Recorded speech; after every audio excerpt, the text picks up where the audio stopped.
Hello दोस्तों, मार्गदर्शन में आप लोगों का स्वागत है। मैं रोशन कुमार राय आप लोगों के लिए बहुत ही महत्वपूर्ण 21 क्वेश्चन का पीडीएफ लेके आया हूं और इसका डिस्कशन करवाऊंगा अभी। उम्मीद करता हूं आप लोग को पसंद आएगा।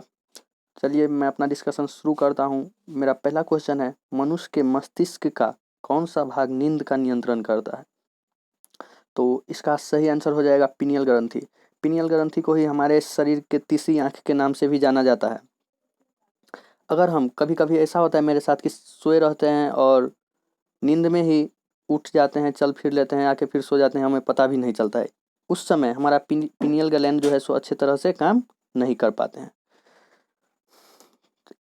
चलते हैं हम अगली क्वेश्चन की ओर। मेरा अगला क्वेश्चन है, मनुष्य का खून का रंग लाल किसके कारण होता है? मनुष्य के खून का रंग लाल किसके कारण होता है? तो इसका सही आंसर हो जाएगा हीमोग्लोबिन। जी हाँ दोस्तों, हीमोग्लोबिन के कारण ही हमारे शरीर के खून का रंग लाल होता है। अगर क्वेश्चन आए कि इंसुलिन की कमी से कौन सा रोग होता है, तो डायबिटीज होता है। प्रोटीन की कमी से कौन सा रोग होता है, तो छोटे व्यक्ति में क्वाशियोरकर और बड़ों में मेरास्मस नामक रोग होता है। केसिन प्रोटीन के कारण ही दूध का रंग उजला होता है। चलिए ठीक है, मैं चलता हूँ अगले क्वेश्चन की ओर। मनुष्य का हृदय 1 मिनट में कितनी बार धड़कता है? मनुष्य का हृदय 1 मिनट में कितनी बार धड़कता है?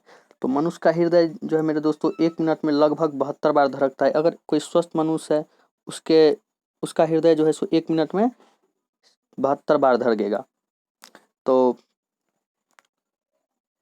अगर ये पूछे कि मनुष्य 1 मिनट में सांस कितनी बार लेता है, तो इसका सही आंसर हो जाएगा 16 से 18 बार, लगभग 16 से 18 बार। चलिए मैं चलता हूँ अगले क्वेश्चन की ओर।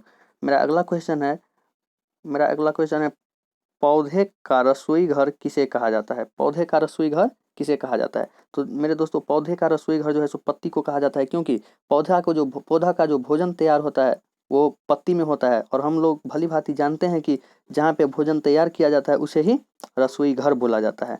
तो चलते हैं हम अगली क्वेश्चन की ओर। मेरा अगला क्वेश्चन है, निम्न में से कौन सा पौधा अपना भोजन स्वयं बनाता है? निम्न में से कौन सा पौधा अपना भोजन स्वयं बनाता है? तो इसका सही आंसर हो जाएगा मेरे दोस्तों मशरूम। क्या हो जाएगा इसका सही आंसर? इसका सही आंसर हो जाएगा मशरूम। जी हाँ दोस्तों, मशरूम एक ऐसा पौधा है जो अपना भोजन स्वयं नहीं बनाता है। बाकी जो है जितना भी है, जलकुंभी हुआ, बांस हुआ, गाजर हुआ, सब अपना अपना भोजन स्वयं बनाते हैं, क्योंकि इन सभी पौधे के पत्ती में क्लोरोफिल पाए जाते हैं। और जिनके पत्ती में क्लोरोफिल पाए जाते हैं वो सूर्य के प्रकाश की उपस्थिति में प्रकाश संश्लेषण की प्रक्रिया करके अपना भोजन खुद बना लेते हैं। लेकिन मशरूम के पत्ती में क्लोरोफिल नहीं पाया जाता है, और जिसके पत्ती में क्लोरोफिल नहीं पाया जाएगा वह अपना भोजन के लिए दूसरे पर आश्रित रहता है। मशरूम ही एक ऐसा पौधा है जिसमें सबसे ज़्यादा प्रोटीन पाया जाता है। उसके बाद सोयाबीन है प्रोटीन के मामले में। तो चलिए मैं फिर चलता हूँ अगली क्वेश्चन की ओर। मेरा अगला क्वेश्चन है, मेरा एक स्वस्थ मनुष्य के शरीर का तापमान कितना होता है? तो एक स्वस्थ मनुष्य के शरीर का तापमान जो है मेरे दोस्तों 98.6 डिग्री फ़ारेनहाइट होता है। अगर सेल्सियस में पूछे तो 37 डिग्री सेल्सियस होता है। ठीक है। हवाई जहाज की ऊंचाई मापने वाला यंत्र को क्या कहा जाता है? हवाई जहाज की ऊंचाई मापने वाले यंत्र को क्या कहा जाता है? तो हवाई जहाज के ऊंचाई मापने वाले यंत्र को मेरे दोस्तों अल्टीमीटर कहा जाता है। हवाई जहाज हो या हेलीकॉप्टर हो, उसके ऊंचाई जो मापते हैं वो अल्टीमीटर के द्वारा मापा जाता है। एनीमोमीटर वायु की गति मापा जाता है, इसके द्वारा एनीमोमीटर के द्वारा वायु की गति मापा जाता है। किसी गाड़ी का स्पीड मापने के लिए स्पीडोमीटर का प्रयोग किया जाता है। चलिए मैं चलता हूँ अपने अगले क्वेश्चन की ओर।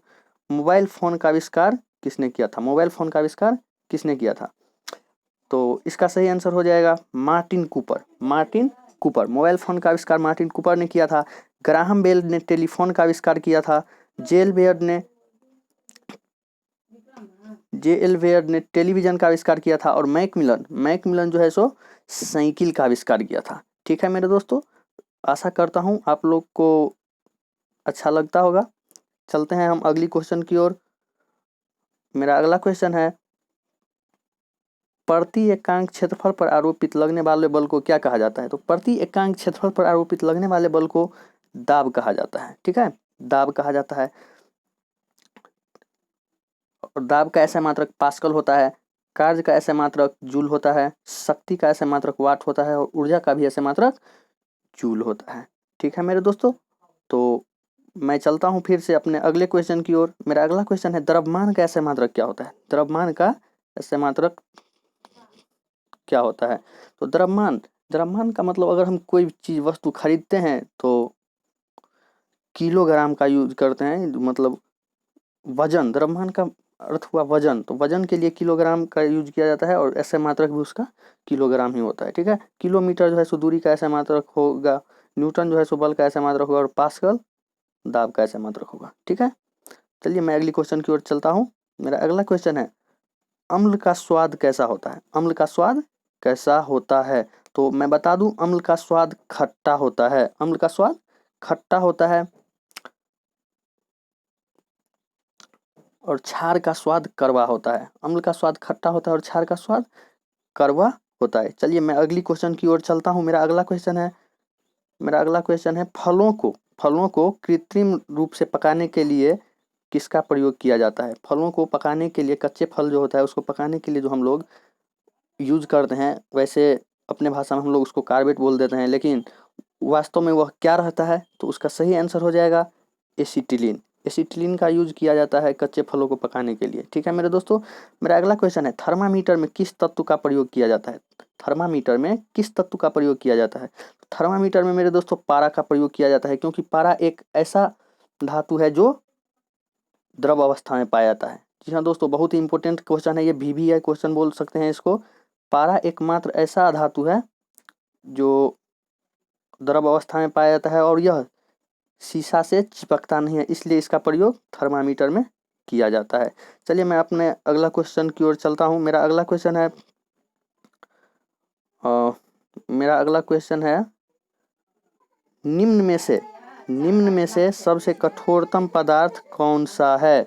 तो निम्न में से सबसे कठोरतम पदार्थ है दोस्तों, तो हीरा मारेंगे। निम्न में से सबसे कठोरतम पदार्थ हीरा है। चलिए ठीक है, सोना जो है सो सबसे ज़्यादा तन्य धातु है, आघात वर्धनीय धातु है। चांदी जो है सो सबसे ज़्यादा अच्छा विद्युत का सुचालक है। सबसे ज़्यादा विद्युत का सुचालक क्या है, चांदी है।